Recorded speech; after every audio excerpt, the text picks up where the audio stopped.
자, 은유에 대한 해석으로 이어가도록 하겠습니다.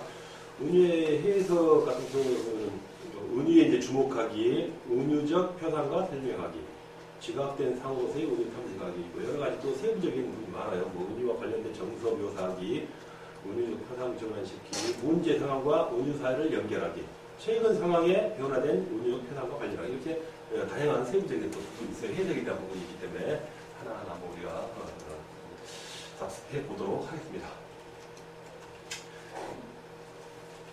자, 원유가 중요한 것은 뭐냐? 원유 가지고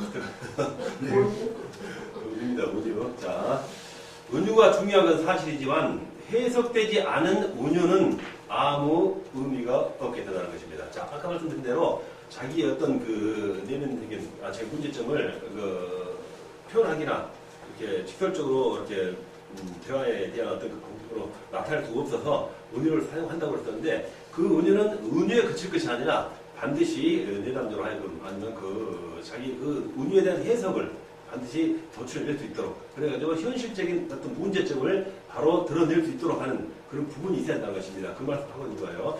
은유는 내담자만의 독특한 세계에서 진술된 것이기 때문에 해석이 되어야 이해가 가능하게 된다라고 말씀드린 것이죠. 만약 은유에 대해서 저는 베드로 같은 사람입니다. 그럴 수 있겠죠. 그럼 베드로는 폭이 너무 넓어요. 좋은 점도 있었지만 나쁜 점도 있었고 거치는 점도 있었지만 죄 지은 점도 있고 또 진짜 생명을 바쳐서 순교해서 이렇게 주님의 어떤 그 복음을 전파하는 사람도 있고 그러니까 여러 가지 있는데 해석이 있어야 이 사람이 베드로를 어떤 경우에 비춰서 자기의 내면을 드러내는가 하는 것이 반드시 해석이 되어야 이해가 가능하게 된다라는 말씀이 되겠습니다. 자, 바로 나오네. 자, 이를테면 저는, 목사님, 저는 베드로예요. 이렇게 말했다는 것입니다. 은유로, 그 내담자가. 말했을 때, 베드로가 예수님을 부인한 것을 은유로 삼았는지, 회개하고 열심히 또 그 복음을 위해서 자기 생명을 바쳐서 일한 그 베드로의 모습에 자신을 투사했는지, 그리고 베드로의 만연과 허풍이 자신의 심리 상태와 유사한다는 것인지, 그 뒤에서 부분적인 시기적이나 상황별로 이렇게 그 설명을 해야만이 바로 그래야만이 이해를 할 수 있다라는 것입니다. 그래서 그러한 부분을 드러내지 않고 해석이 없다라면은 그 내면의 심리 상태는 상담자로서의 탈취할 수가 없다. 유사한 것인지 알 수 없다라는 것을 지금 다시 한번 강조하고 있는 부분이 되겠어요.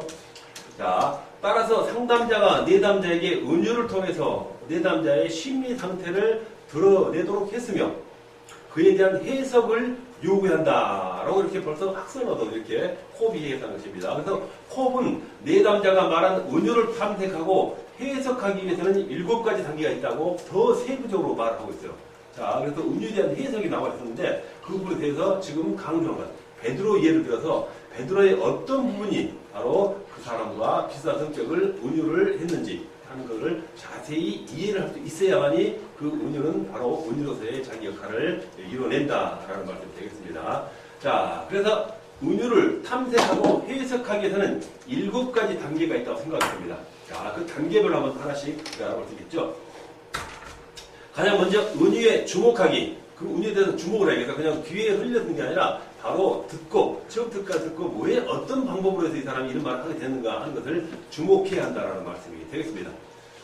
상담자가 내담자에게 내적 상태를 은유로 표현할 것을 권면하는 것이 여기에 포함된다. 잠시 나왔습니다만은 아까 자신을 어떤 누구의 무엇에 비유할 수가 있을까요? 이렇게 아까 권유를 했었죠. 바로 그런 부분이 된 거예요. 그래서 내적 상태를 상담자가 은유로서 표현할 것을 권면하는 것이 여기에 포함된다. 자, 은유에 주목시킨다는 것입니다. 그래서 상담자는 내담자에게 이렇게 은유에 바로 주의 깊게 경청하는 것. 그 은유를 처음부터 세세하게 그냥 흘려듣는 게 아니라 왜 이와 같은 비유를 했을까 하는 것을 자세히 주의 깊게 경청하는 것이 필요하다는 것입니다. 이렇게 은유에 주목할 수 있는 부분이 반드시 이루어져야 한다.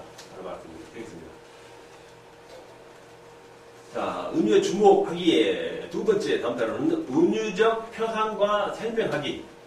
자, 내담자가 자신의 상태를 은유로 표현한 것을 상담자는 설명하도록 요구해야 한다. 은유를 했지만 왜 그와 같은 은유를 했는가를 설명을 이렇게 이끌어내야 한다. 요구해야 한다. 유도해야 한다. 하는 말씀이 되겠습니다.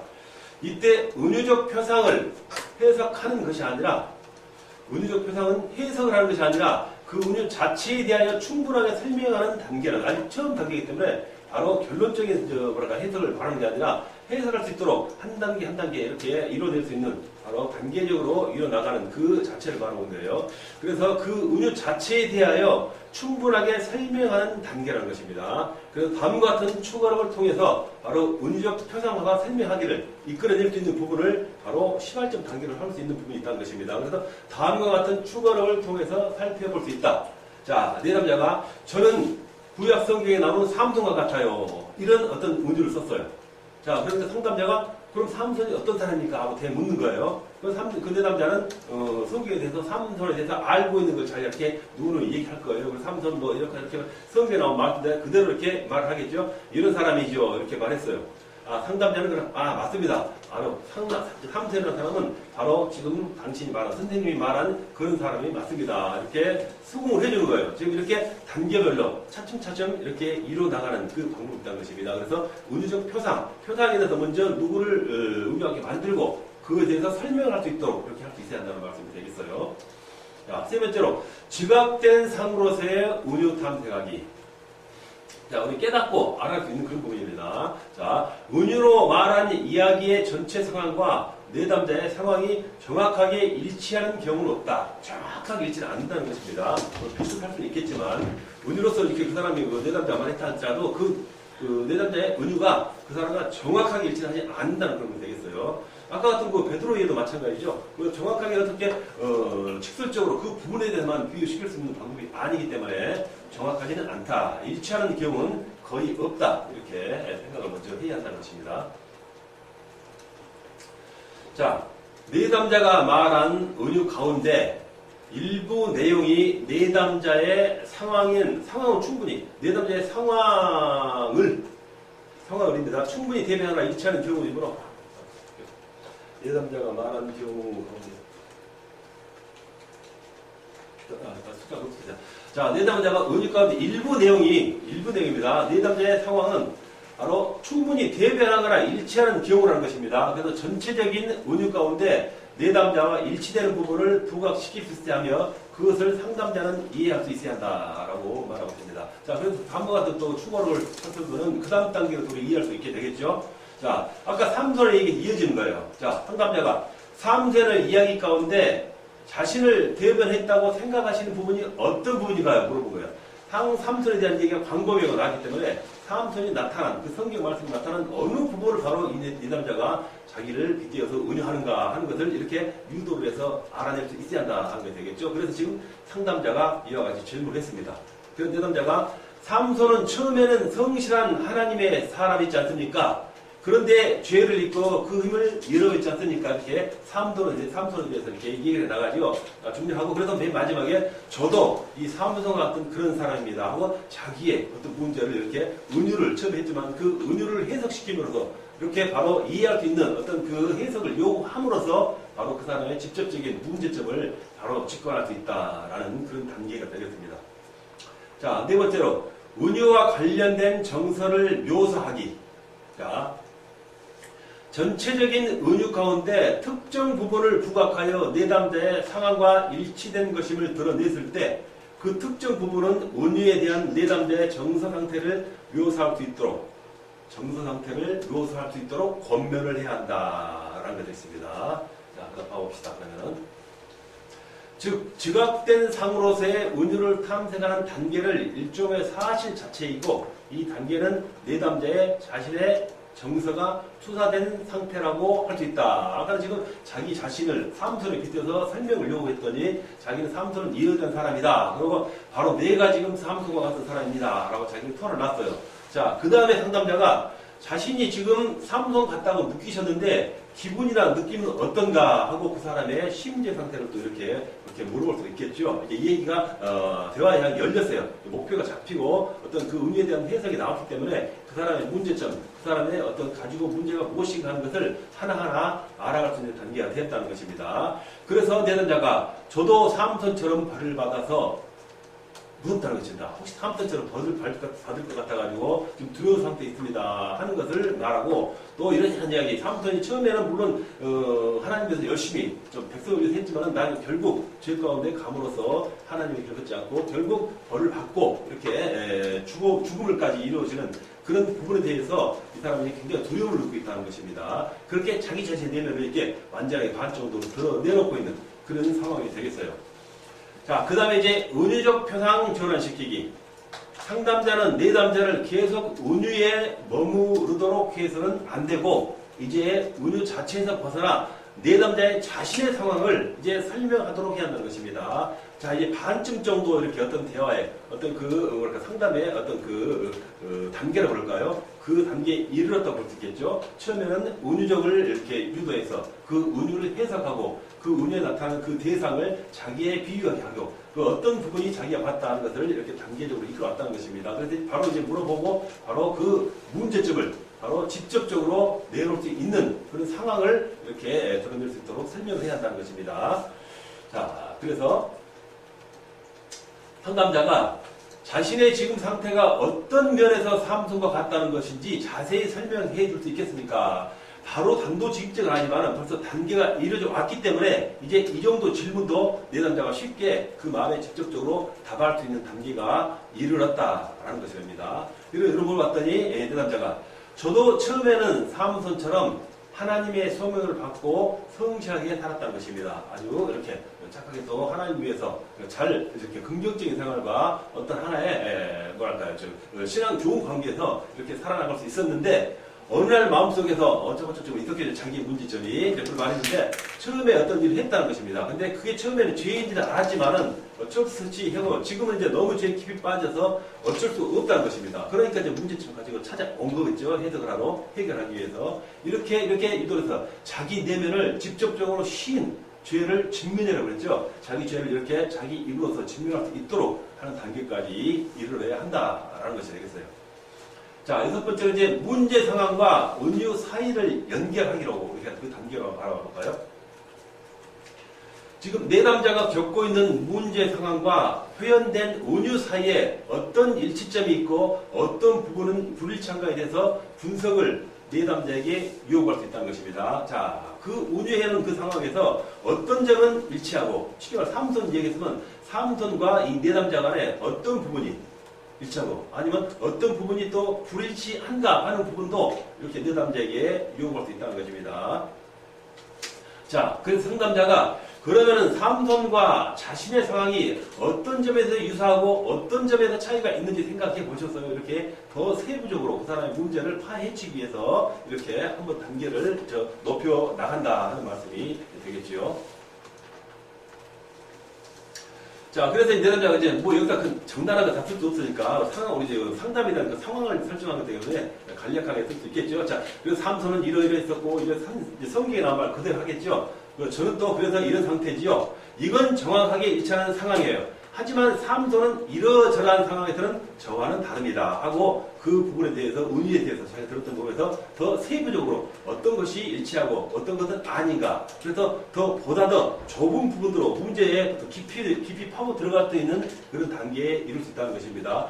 광범위하게 삼손 자체만 가지고 모든 문제점 하면은 그 사람의 문제를 간략하게 쪽집기라고 그러죠. 그 문제점을 정확하게 세밀하게 뽑아내야 되는데 그렇지 못하면 시간도 많이 걸리고 상호간에 피로감도 늦어질 수 있다라는 말을 들 수 있겠어요.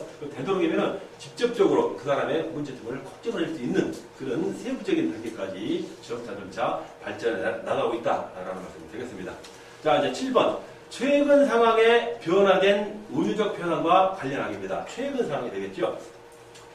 내담자가 지금까지 말한 은유의 상태가 어떤 상황으로 바뀌었으면 좋겠는가에 대한 새로운 은유를 상담자가 요구하는 마지막 단계입니다. 자, 그래서 지금 자기의 문제까지 다 털어내놨어요. 내가 무엇이 삼손과 같았고 이것은 아니다 하는 부분까지 세부적으로 낱낱이 드러났기 때문에 현 상황과 최근 상황에 변화된 그 은유적 표상, 바로 그것뿐과 관련해서 더보다 이제 그 사람을 마지막 단계에서 돌려놓을 수 있는, 그를 이렇게 다시 새로운 길로서 이끌어낼 수 있는, 유도할 수 있는 그런 단계, 바로 소망으로서 새로운 길로서 긍정적인 방향으로서 유도할 수 있는 그런 단계에 이르러야 한다 하는 말이 되겠어요. 자, 내담자가 지금까지 말한 은유의 상태가 어떤 상황으로 바뀌었으면 좋겠는가에 대한 새로운 은유를 상담자가 요구하는 마지막 단계이다. 이로써 내담자에게 새로운 결심, 확신, 각오, 소망을 갖고 상담을 마칠 수 있도록 해야 한다라는 부분이 되겠습니다.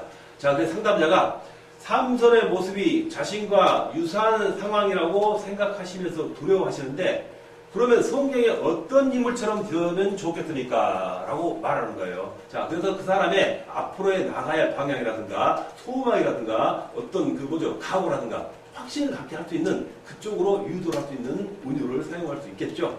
자, 그 말씀이 되겠어요. 자, 그래서 내담자는 저는 베드로를 좋아해요. 자, 베드로는 예수님을 저주하면서도 부인했지 않습니까? 있었던 사실을 말하고 있는 거예요. 자, 그 다음에는 뭐라고 말했을까요? 그런 죄가 세상에 어디 있어요? 바로 예수님을 저주하고 부인했다는 것입니다. 그와 같은 큰 죄는 있을 수가 없지 않습니까? 보면은.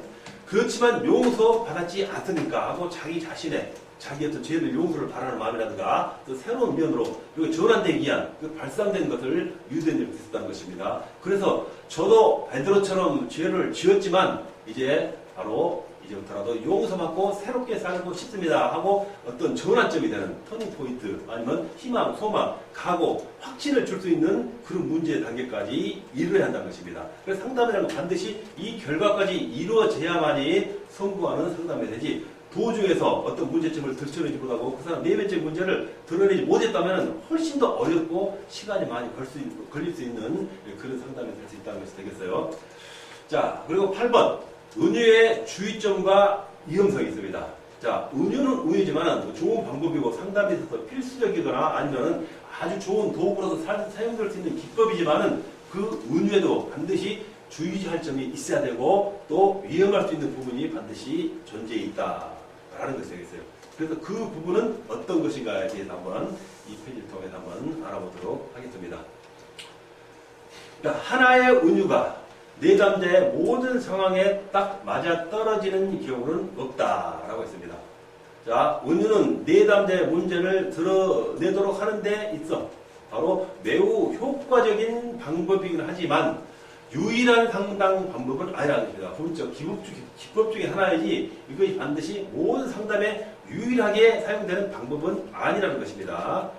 그래서 은유가 가지고 있는 문제점도 있다는 것입니다. 그래서 문제점이 있기 때문에 상담자가 이것을 이해하고 극복할 수 있다면 바로 우리는 상담을 훨씬 더 원활하게 만드는 다음 편이 될 수 있을 것이다 라는 것입니다. 자, 은유도 분명히 유의하는 점이 있었고 아까처럼 실타래처럼 꼬여있는 그 많은 문제점들을 은유를 통해서 오히려 수월하게 해결할 수 있는 길잡이가 될 수 있지만은 바로 이 은유도 그와 같은 과정에서 주의해야 할 부분도 있고 혹시 자칫 위험으로 오히려 문제점을 더 꼬이게 만들 수 있는 그런 부분도 있다는 해석이 되겠어요. 그래서 그 가지고 있는 문제점도 있기 때문에 상담자가 이것을 이해하고 극복할 수 있다면 훨씬 더 상담에 유익한 방향으로 이렇게 방편으로 이렇게 전환될 수 있다라는 말씀이 되겠습니다. 자, 은유의 위험성으로 제시할 수 있는 것은 상담자가 내담자에게 은유를 사용할 경우에 그 은유가 지나치게 추상적이어서는 안 된다는 것입니다. 자, 상담자가 내담자에게 어떤 자기 자신의 내면을 이렇게 표출하지 못할 때는 어떤 은유라는 방법을 써서 이러저러한 것을 이렇게 인도로 해서 표현하도록 만드는 것이죠. 은유를 제시했는데 바로 그 제시가 너무 추상적이어서는 안 된다는 것입니다. 허무한 거라든가 어떤 그런 비유면 안 되겠죠.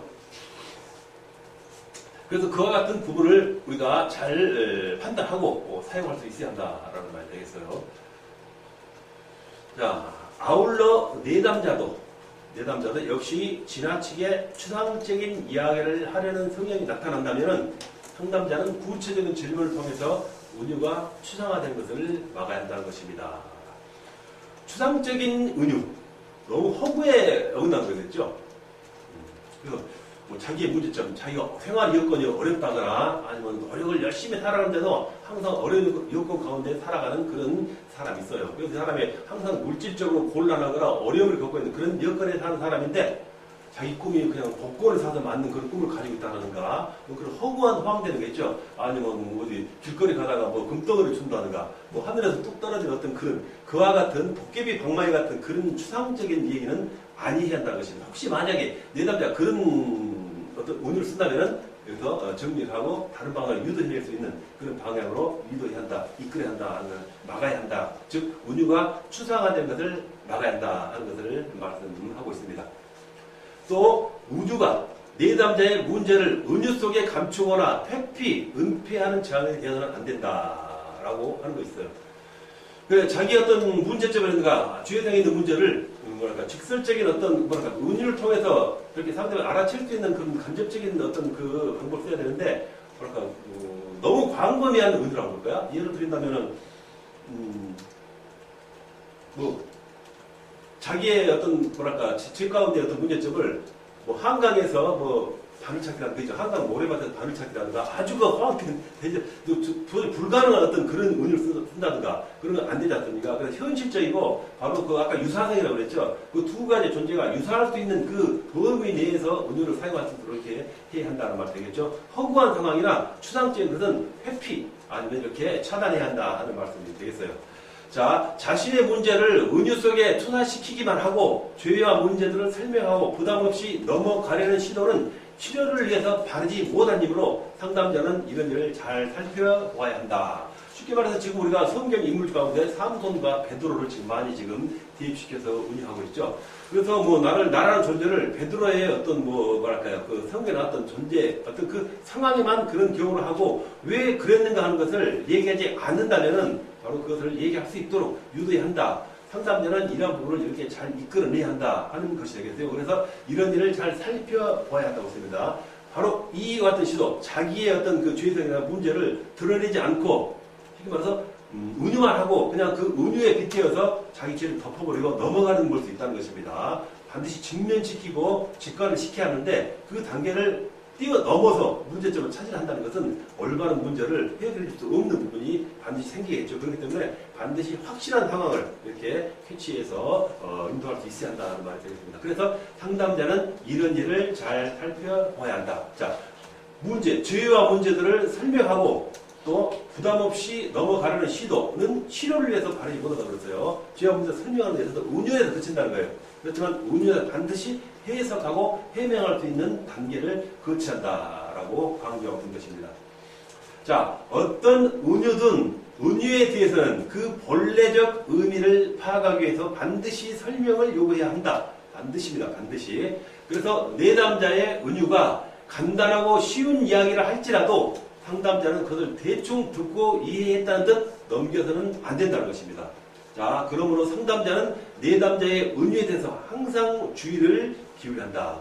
어떤 은유는 장장하게 정확하게 늘어올 수 있고 어떤 간략하게 한 문장으로 드러낼 수 있을 거예요. 그래서 짧게 나타나고 간략하게 드러내는 은유를 할지라도 그 말 속에 숨어있는 것을 반드시 아까 통찰이라고 했었죠. 그 통찰에서 바로 그의 대면을 아무리 그 어려운 문제를 비록 간략하지만은 효과적으로 들춰낼 수 있어야 한다 하는 말이 되겠습니다. 그러므로 상담자는 내담자의 은유에 대해서 항상 주의를 기울여야 한다라고 강조를 할 수 있겠습니다.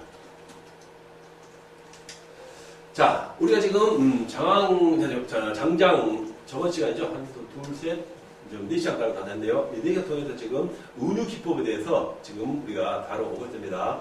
나름 세부적으로 세밀하게 이렇게 아니면 논리적으로 많이 이렇게 우리가 지금 비교 분석하고 또 이용해 왔는데요. 자, 모든 걸 조합해서 우리가 다시 한번 은유에 대해서 우리가 생각을 해본다면은 상담 현장에서 즉 은유가 어떤 의미를 갖고 있으며 특히 우리에게 해당되는 문제죠. 기독교 상담에서는 은유를 어떻게 이해하고 활용할 수 있는 데서 우리가 지금 다양하게 또 세부적으로 우리가 알아보고 연구해 보았습니다.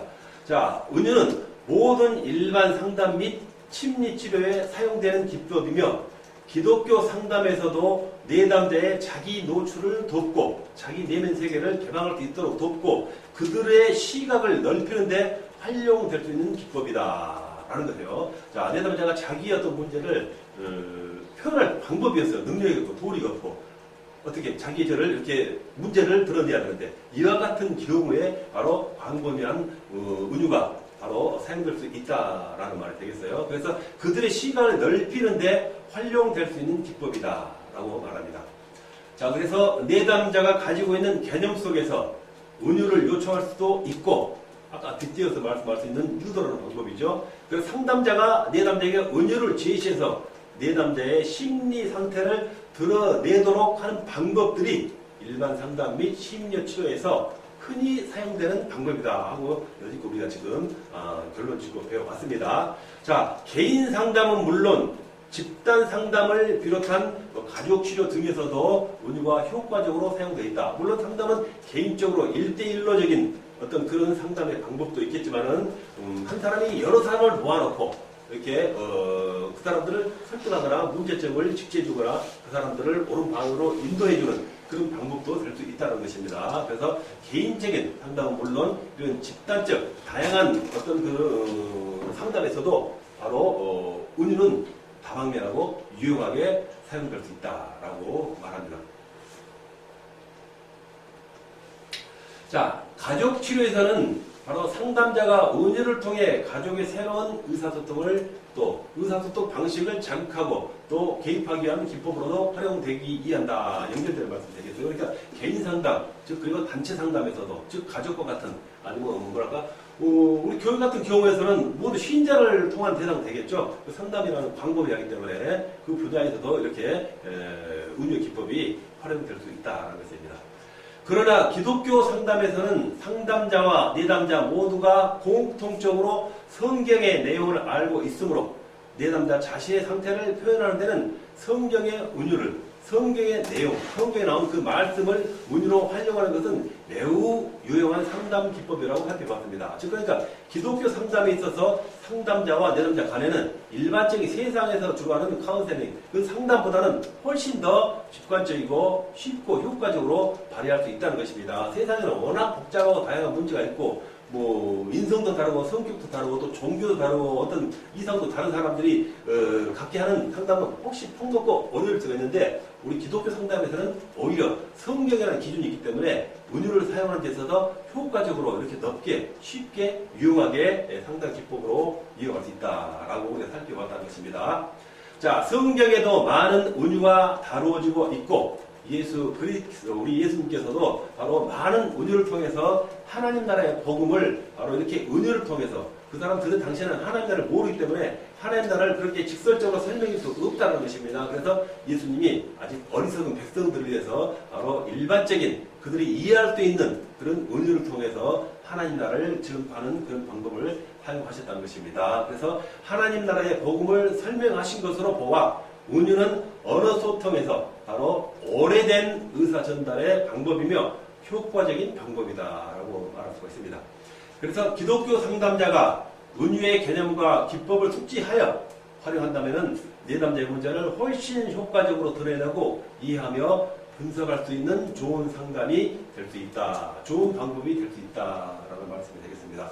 자, 우리가 상담학을 하고 있지만은 우리는 기독교 상담이죠. 신앙 상담이기 때문에 바로 장차 저와 여러분들이 반드시 필수적으로 감당해야 할 그런 상담의 방법입니다. 그렇기 때문에 이 상담에 대한 부분에 대해서는 우리가 더 열심히 터득하고 익히고 달고 닦아서 장차 여러분의 사회관 때 아니면은 또 여러분의 많은 어떤 뭐랄까 제자도 가르칠 수 있을 것이고 아니면 자기의 신장 양들도 양육할 때 바로 이 상담이라는 것을 많이 사용해서 그들을 이끌어 나가야 할 그런 필요성이 있을 때가 있을 거예요. 그때 반드시 이와 같은 기법들이 바로 여러분에게 적용돼서 사용할 수 있으면은 아주 훌륭한 상담의 그 사역을 감당하게 될 수 있을 거라 생각합니다. 자, 이렇게 우리가 은유의 기법, 자, 상담에 있어서 경청 기법, 감성 기법 그리고 은유의 기법 그것을 이렇게 한번 알아봤습니다. 그렇기 때문에 이 시간까지 이제 세 가지의 단계를 거쳤습니다. 그리고 다음 시간에는 이제 이야기 기법이라는 기법을 가지고 새로운 방향으로 한번 상담에 대한 부분을 연구 한번 해보도록 하겠습니다. 자, 우리가 복습하는 시간을 갖도록 하겠습니다.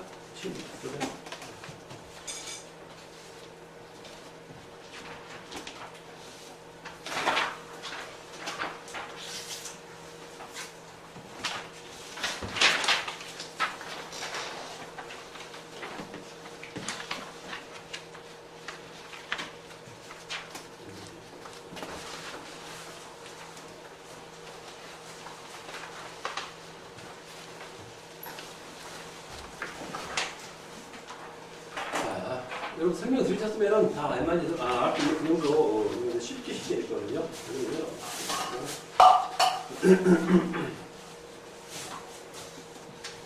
자, 1번.